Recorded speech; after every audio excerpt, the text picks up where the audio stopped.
Hi, welcome. This is Dr. John DeMartini. This is one of the most amazing and inspiring shows that you can listen into. If you want to be on the edge of your seats, if you want to open up your heart, if you want to expand your mind, and you want to meet incredible people, stay tuned because you're just about to experience a transformative radio show that will change your life. And you're listening to the Dr. Pat Show that's coming up right next. Welcome to the Dr. Pat Show. Talk radio to thrive by. Powerful, inspiring, and coming to you live, bringing you stories of people like you and me, busting through and living life full out. Get ready to dare to wonder what your life would be like if you knew you could not fail.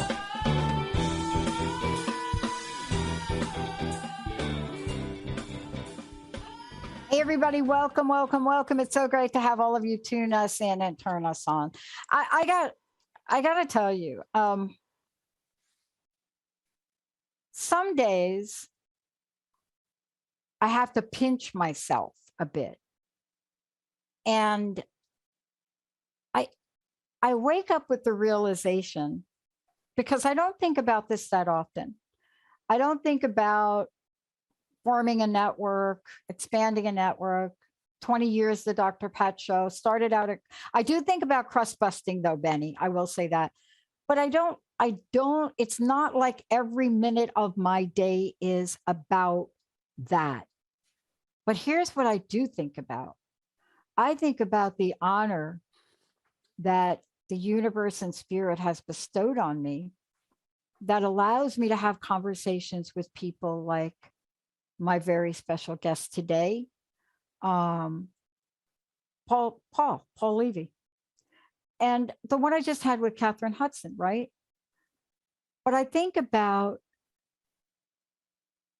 how perfectly and divinely orchestrated my life has been, despite kicking, screaming, resisting, shadow, addictions, recovery, suicides in my family. And here we are. But I think about what it is that Paul is saying in this, his latest encounter, if I might say. And I think about these two words. I just love this. Now, this is not the only two words. We're talking about healing. Mind virus. I love that. Why do I love that? I don't know. Maybe today I just love it. But this is about looking at spiritual traditions, as Paul has done over and over and over again, and looking at the symbolization, looking at the pathogen, as he calls it, of the psyche. Yeah, I mean, that is like, so like, we got to put that like on the pathogen of the psyche, because see, the pathogen of the psyche showed up at the Oscars yesterday. Now, I know Paul is not here to talk about the Oscars with me, or maybe he is, but we are here to talk about something special. We are here, and I'm going to hold it up, right? And because Benny, we have a copy of the book, and Jacob, can you all see that right there? I say Wetiko. I don't know if that's what it is, but that's the way I say it. Some people say we. I say Wetiko. And this is a follow-up to a body of work that allows us to talk about what we cannot see, sort of a blindness, right? But it's more than that.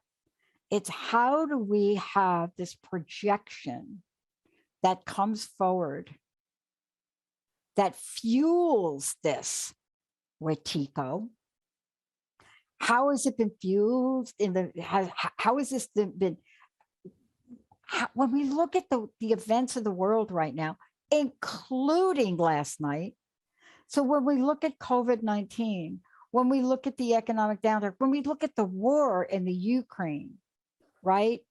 And the update that I want to give you is a parliamentary member, Uras, is now on the line. He's in the field and he's got a gun in his hand and he is fighting So he's not doing a lot more interviews like the one he did.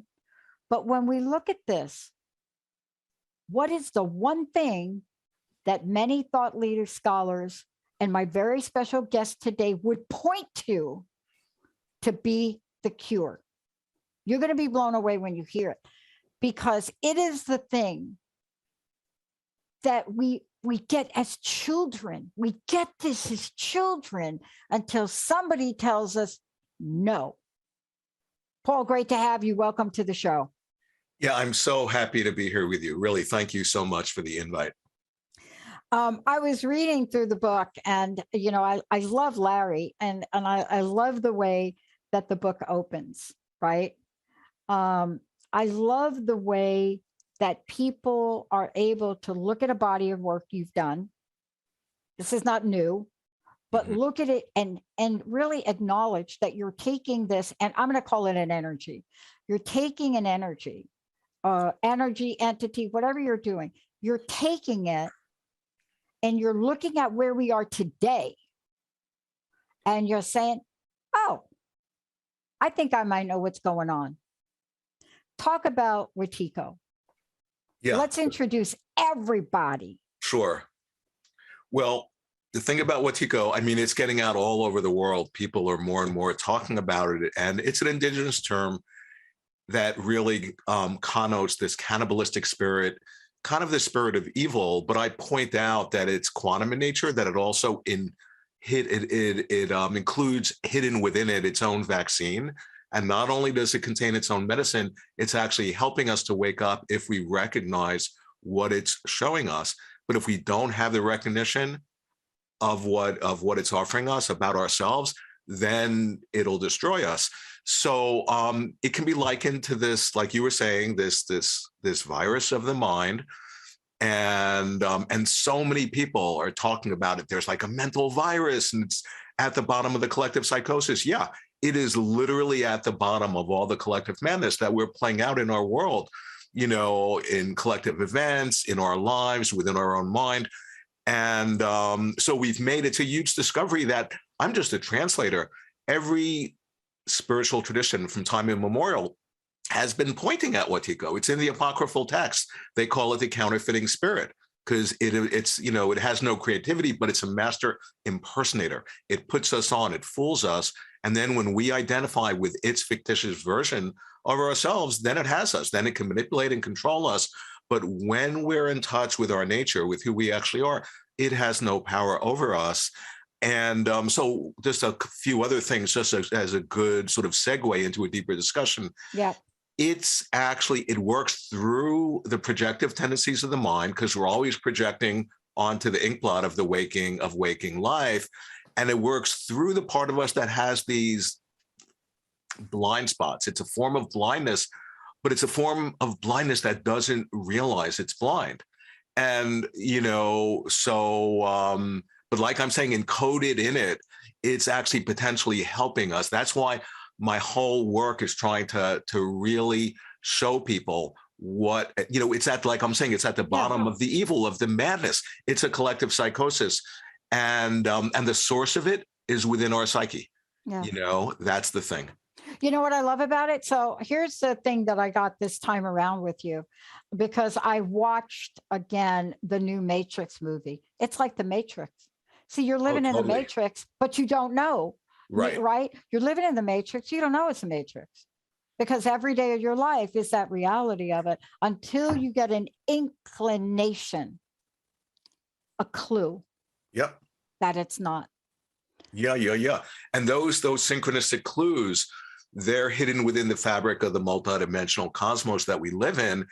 And it's interesting, the Matrix, because that's a perfect symbol, because what happens, being that it's a collective psychosis, when so many, the majority of people are under the spell of Wetiko, and really what it is that, there's no objective Wetiko virus that people should be afraid of. No, but we ourselves put ourselves under a spell via our own light.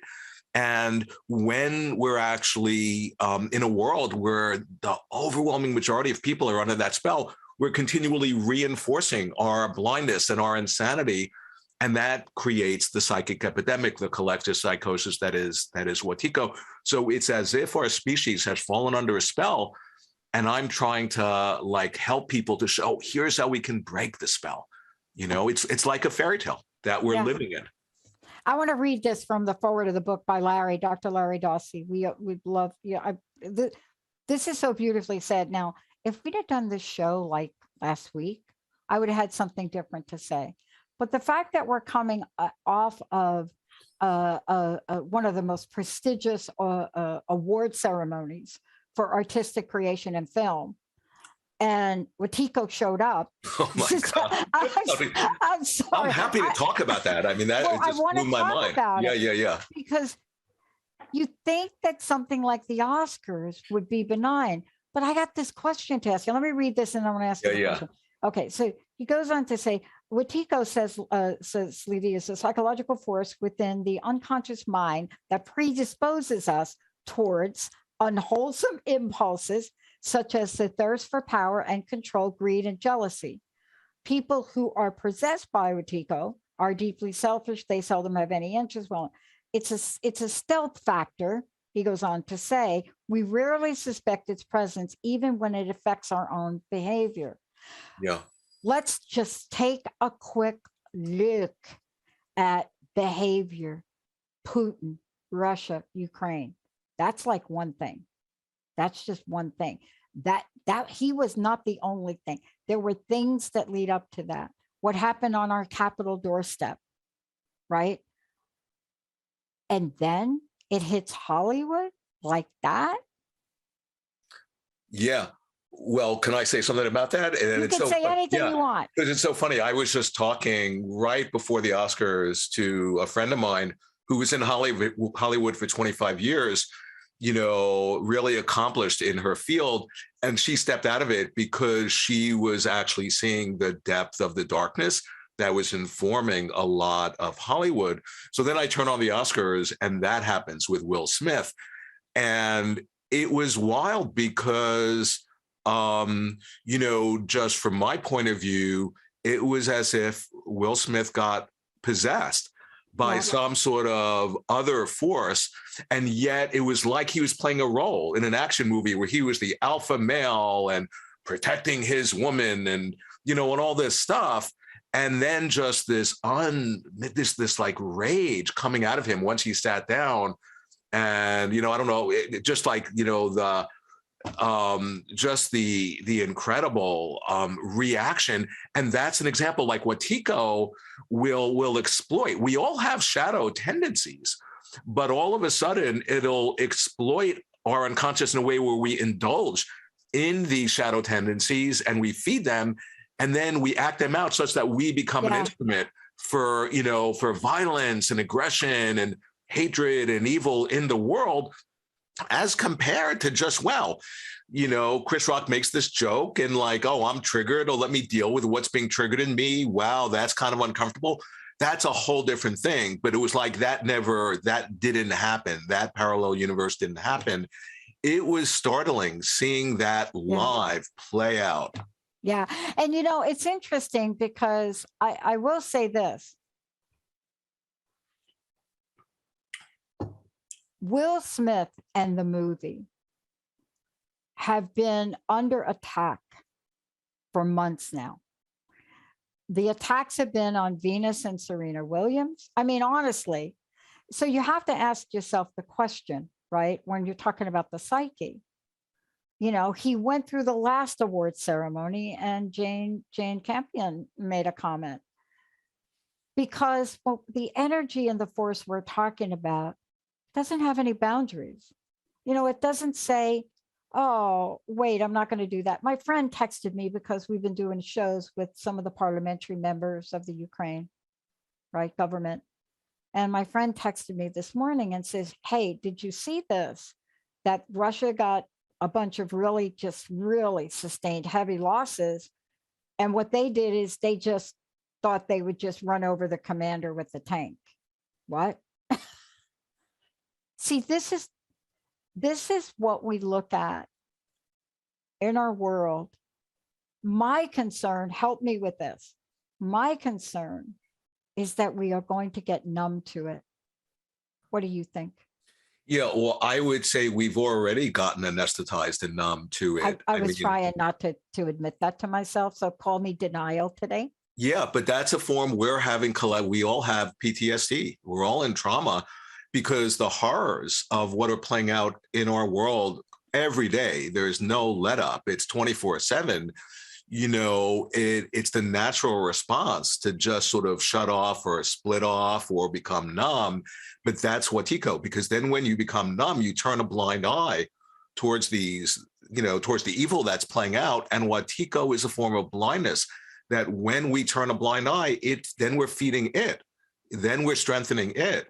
And so that's why, I'm not the only one. It's like seeing this as a dream, as a collective dream, and interpreting it as such, which would be, the language of dreams, is to see it symbolically. And it's clear that, the shadow, the darkness, both personal shadow for each one of us in our own relationship, in our own selves, and there's a collective shadow that is actually in our face. And I point out again and again that Wetiko is this revelation. It's a living revelation. And just, it's not that light just reveals darkness. Light in this case is revealing itself through the darkness. That's the point. And that's totally in the Kabbalah. That's in all the mystical texts of every tradition. That's what's happening. Yeah. And I love what you talk about this, because you talk about, consciousness and restored unity as well in the book. And what you said is so brilliant, because there is so much light. I mean, we can spend, Will Smith was one event. And to be honest with you, I thought it was a joke. So I was still attached to acceptance speeches by a man that could not speak, by Lady Gaga's kindness to Liza Minnelli, by, watching two of our prominent young people win an Oscar for a song, right, for Daniel Craig's. I mean, there was so much to really hold on to, so much to honor in moments that my mind said, oh, that's a skit. They just planned a skit. So it wasn't until later, like this morning, did the news hit me that was for real. Right. Totally. But you talk about a way out. Yeah. I want to talk about the way out that you talk about, because it is the one thing that kept my company, my passion, purpose, the expansion of our network, the Transformation Network, moving, elevating, growing, staying level in our consciousness. It is the one thing that my entire team did and got together. And I want to talk with you about it. And you mention it, imagination. Yeah. Totally. I have a lot to say about that. In other words, because what I was thinking as you were sharing was that, the real cure for Wetiko, for all of the myriad, the world crises that are converging on us, that are self-created, is for each one of us to connect with our creativity. We are these creative beings. We're made in the image of our creator, but to the extent we don't know we're creative, so we possess this incredible superhero power that is ours 24/7. We already have it. We are it. But to the extent that we're not consciously stepping into our creativity, it gets turned against us in a way that's killing us. And an example with that counterfeiting spirit in the apocryphal text, that is Wetiko. And of course, it got edited out of the actual canon of the Bible, because I point out that Wetiko was on the editorial board, you see, because it can't stand to be seen. When you see it, when you see how it works through informing events in the world and through triggering unconscious reactions in our minds, because it's non-local, it exists both out in the world and in our minds at the same time. When you see Wetiko, you take away its power and you empower yourself. And then Wetiko gets unemployed. So that's why it's always trying to hide itself. And I'm trying to shed light on it and say, look, here's how it works. Think about the counterfeiting spirit. It offers us a fictitious version of ourselves. Oh, I'm limited, I'm wounded, I'm traumatized. And then if we identify with its version of ourselves, we've given ourselves away, we've identified with who we're not, and we've disconnected from our creative power. Then Wetiko is using our creative power against us. That's a recipe for madness. That's Wetiko in a nutshell. And what that's pointing at is that the solution to our world crises is for individually, each one of us to connect with our nature. Our true nature is, by its nature, creative. The more we connect with our true nature, the more we embody being creative. And the more we express ourselves creatively, the more we know our nature in a self-reinforcing feedback loop that's positive, that actually creates light upon light.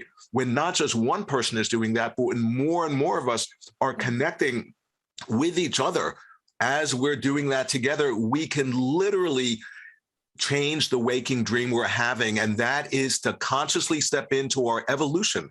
We are actually then participating consciously in our own evolutionary process. That's the solution. That's what's being revealed to us by the Wetiko mind, the collective psychosis, the psychic epidemic. But if we don't get the message, just like a dream, we'll have a recurring dream, and it'll just get amplified and amplified and more of a nightmare until we get the message. Something is being revealed to us. That's what I'm pointing at again and again.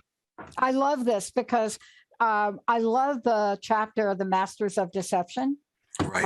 I love that. There's a thing that you say here. You say the darker force, by whatever name we call it, can directly communicate with the mind, hiding under the cover of light. It can insert a lie into a person's mind, and if the person's faculty of discernment is sufficiently disabled, which stress, by the way, does, right, then they can believe the lie to be true. Hello, 3 years of this, people are stressed. We've seen something that this generation has not seen. And so we're in a place now where we are down a court to allow the masters of deception. It's almost like inviting a vampire into your house. Yeah, well, Wetiko is a vampire. So one way of articulating what you were just saying is that the regulatory agencies of our mind, the immune system, the monitoring agencies, which are supposed to keep out invaders or toxins or like negative energies, has been captured. There's been a regulatory capture. So here's Wetiko, the mind virus that set up shop within our mind. It's colonized our mind all under the cover of darkness. So we're oblivious to that. And then it sets up this shadow government inside our psyche. It dictates to the ego.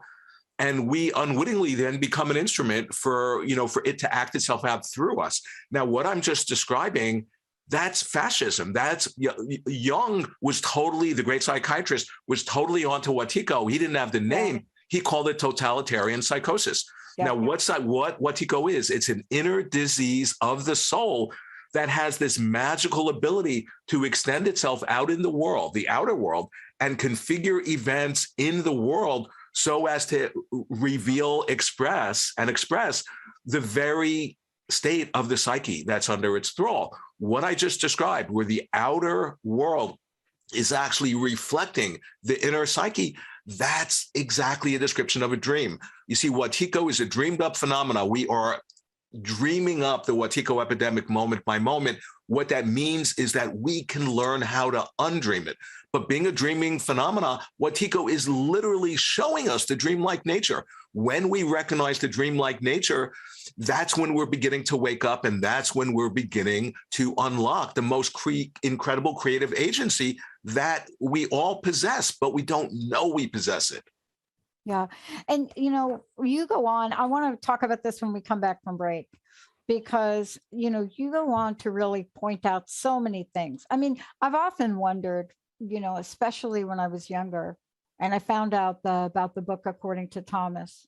Some people call it Q. You can call it anything you want to call it. But I was always wondering, because I was introduced to it when I was younger. And now, of course, the introduction of it has gotten buried again.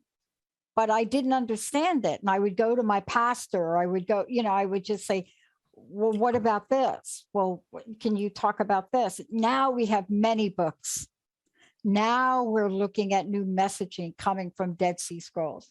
Now we're ... But when we come back, I want to talk to you about something, because I think imagination cannot be silenced. And I want to ask you about this. Yeah, totally. Do we believe imagination is coming forward in some of the most interesting, not necessarily spiritually ways, but through our pop culture? What do we think of imagination and messaging? What if the light now has found a way to encourage us to new ways? What if we can all look at our antiviral treatment that is free, and we have to stop disallowing ourselves from stepping into the world of imagination, creativity, innovation, spiritual connection? And will that work? Paul, before we go, what's your website? Let's make sure people know how to get your website and how to get a copy of the book. If they want to awaken in the dream, they should go to awakeninthedream.com.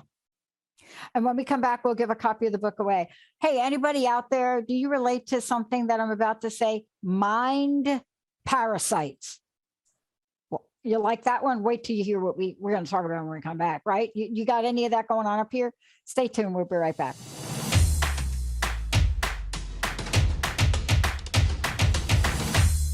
Hi, everybody. Welcome back. I'm so glad. Paul, thank you so much. One more time, how do we get a copy of the book? How do we find out more about you? Any and all things you do? Because, part of this is you also offer classes. There are other things outside of writing great books. Yeah, so they can just go to awakeninthedream.com. And there's a ton of stuff, for free. Articles, interviews. I just want to get this information out because it's medicine. I love it. And, look, I was reading about, and shared with the listeners. And Benny, let's give a copy of the book away. 1-800-930-2819. Say hi to Benny, and would love to give a first caller a copy of the book. But, you take us on this journey, everything from taking a look at the mind and, taking a look at, the disrupting agencies, to then asking the question, mind parasites, are we humans terminally insane or just waking up? Yeah. That's like a chicken and egg question, isn't it?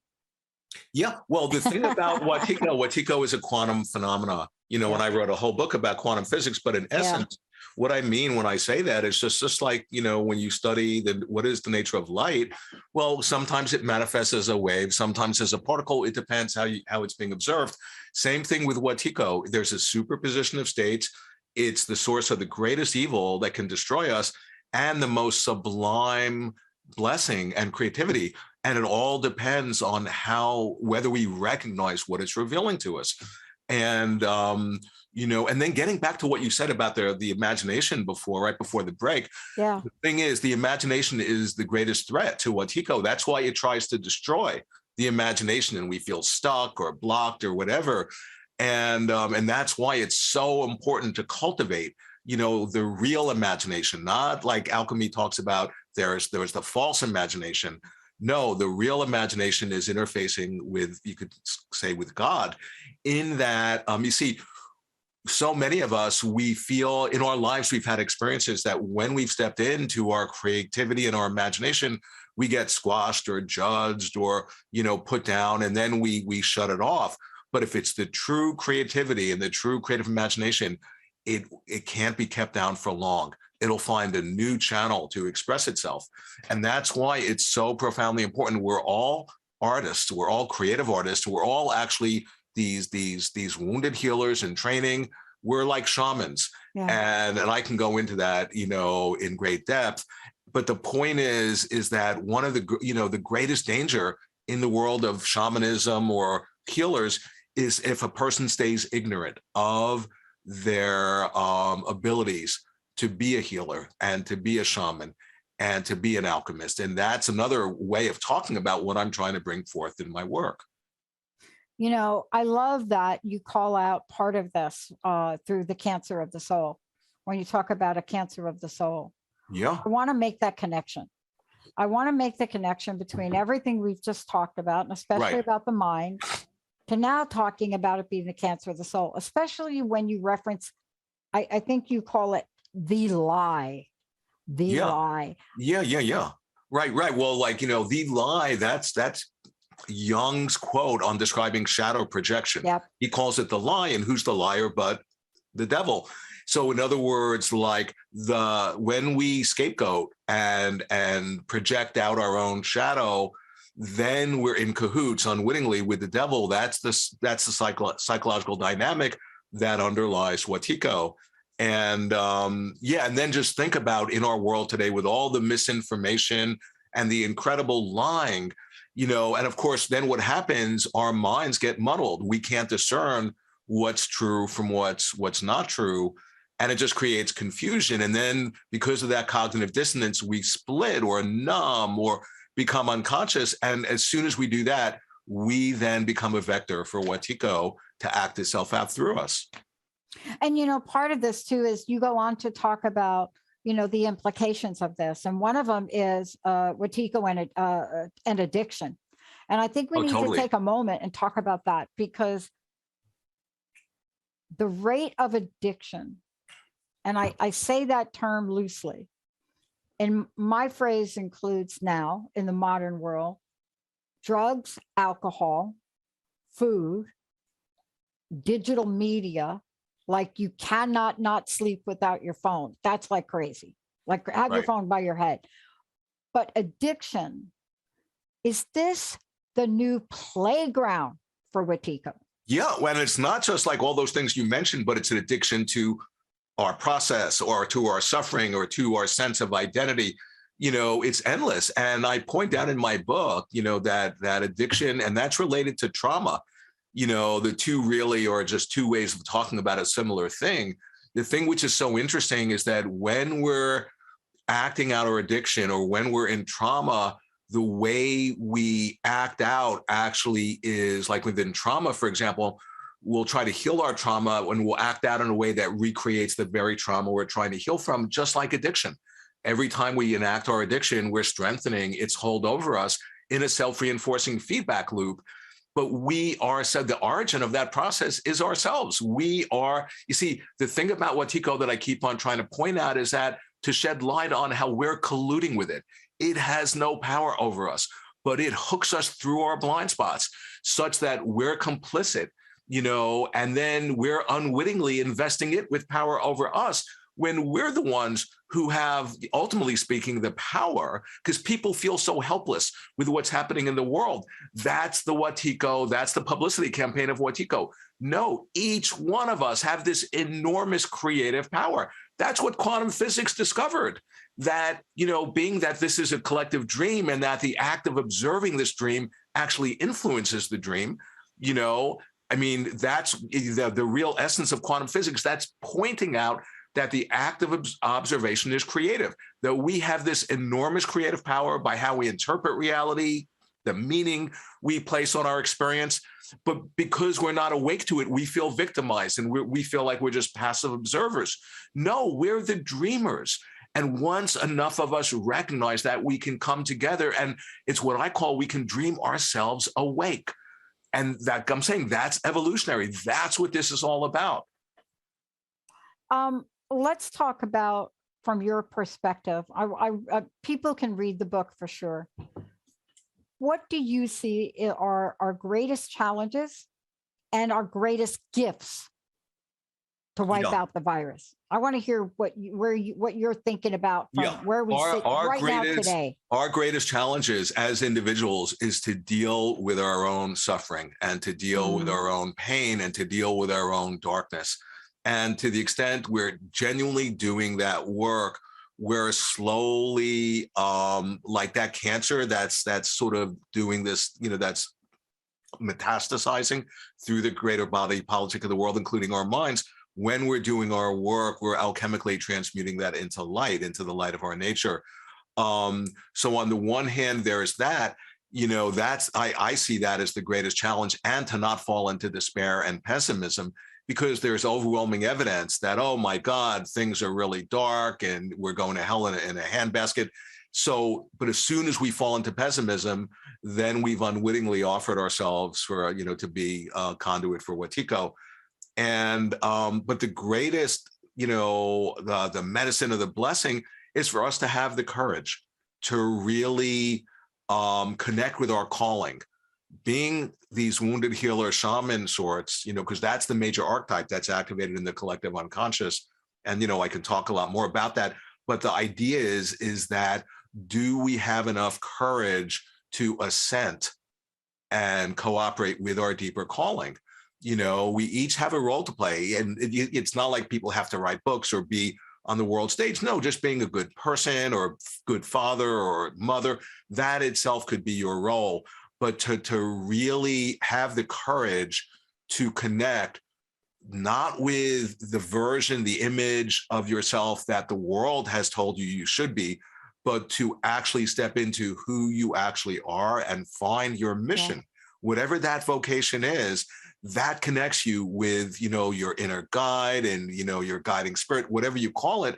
And that then will introduce you to your creativity, because creativity is not just something that's a personal thing or that you can access by your intellect or your conscious ego. No, it's allowing yourself to be an instrument for something to come through you. And when enough of us do that, and particularly when we connect with each other, that becomes a virus that's contagious, but it's a positive. It's an antivirus to the mind virus. Yeah. Let's talk about this a minute, because I've done a couple of shows recently where I've gotten several emails from listeners, and I'm going to paraphrase for you. One of them was, hey, Dr. Pat, you've talked about purpose a lot, and from where you sit, it looks like you've got that going on. And I replied back to our listener and actually spoke with her.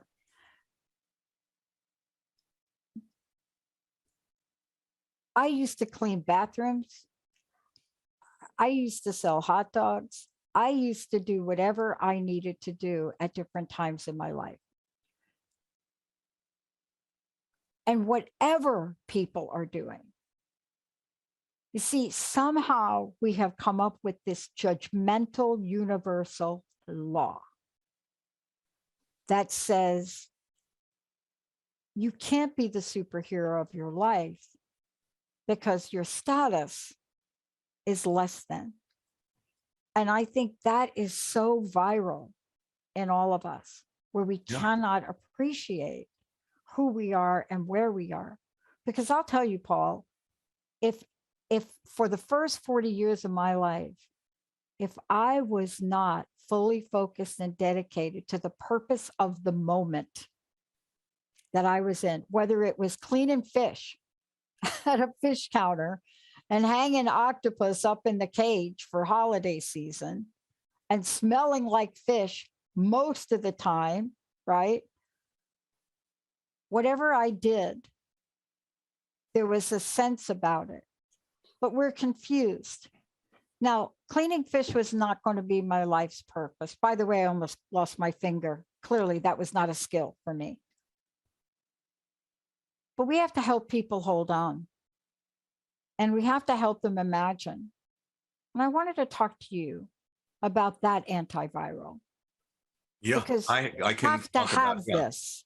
Okay. Yeah, what because I work with a lot of people. I have a private practice and all these groups and classes and stuff. And invariably with everybody, it comes down to everybody has this, creative part and, I have this vision, this dream.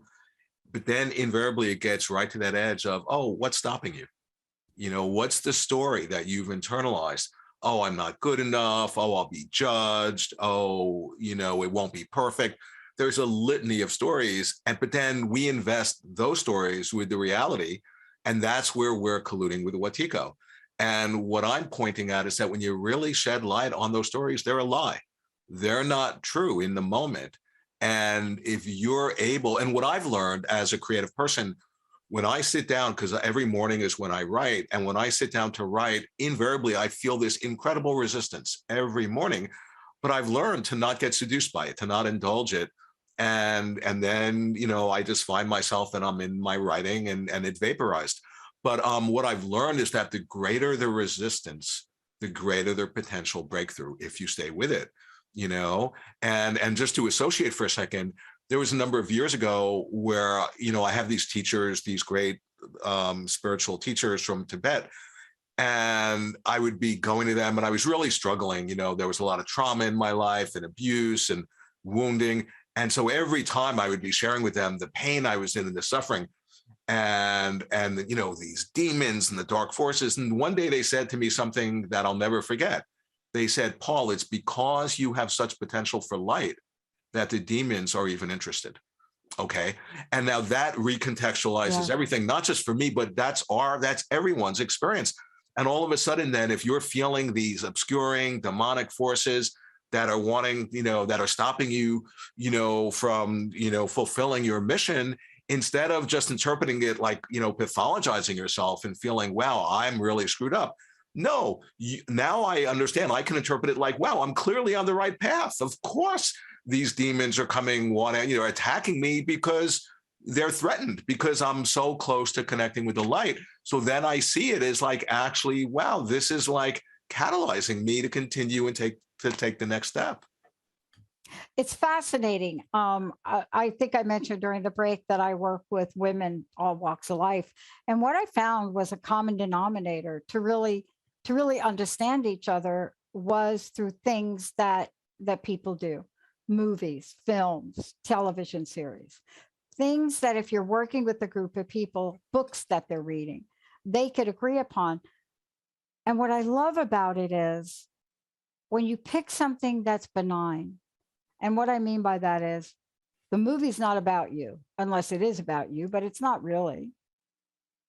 There's a way that we can project and really take a deeper look at things. And what's so fascinating about where we are now is we have an explosion of digital material. And yet, I know I'm going to get an email about this. And yet, even with all the digital platforms, Facebook, right?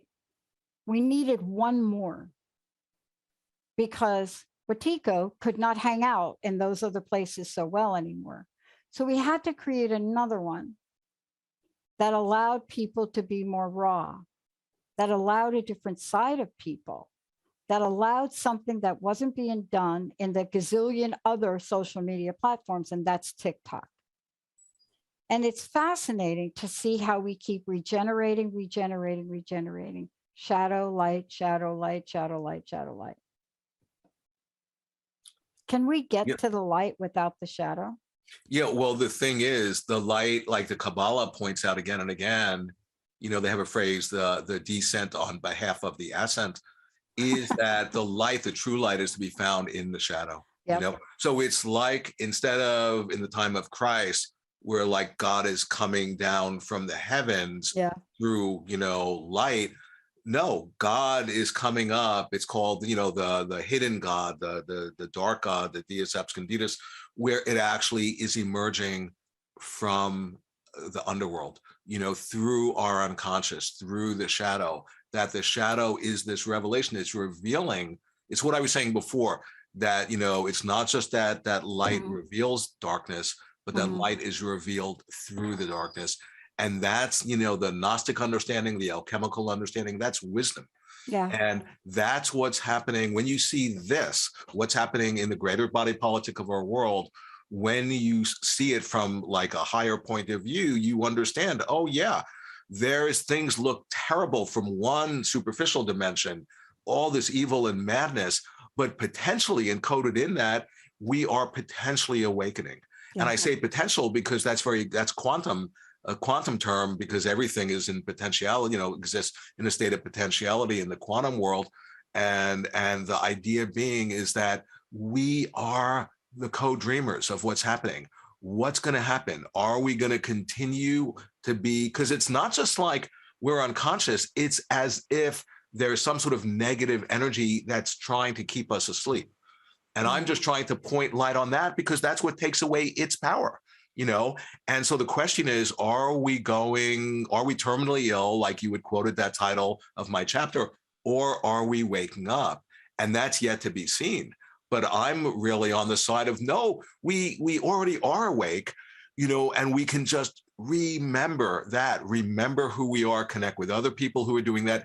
Then we can conspire to co-inspire each other. That's a conspiracy theory. We can activate this genius, the collective genius that gets, you know, online and activated when enough of us come together who are awakening. That's the antiviral for the mind virus. Mm-hmm. I love it because you really bring it back again when you talk about the coronavirus, because then you ask the question a different way. Does the coronavirus inspire optimism or pessimism? Yeah. Right? No, it's exactly. That's another way of saying it. And the danger is if we get caught in pessimism, then being dreamlike, we're going to attract to ourselves all the evidence confirming our pessimism. And it becomes a self-generating feedback loop whose origin is our own mind. But here's where I want to bring in quantum physics, because quantum physics is saying, hey, you have this universe is made of quantum entities, which actually exist in a state of potentiality. Any and every way they could potentially manifest, they exist in that potential state until the moment that we observe them. Then they actualize into one particular manifestation, and all the other potentialities, they just vaporize in these parallel worlds as if they never existed.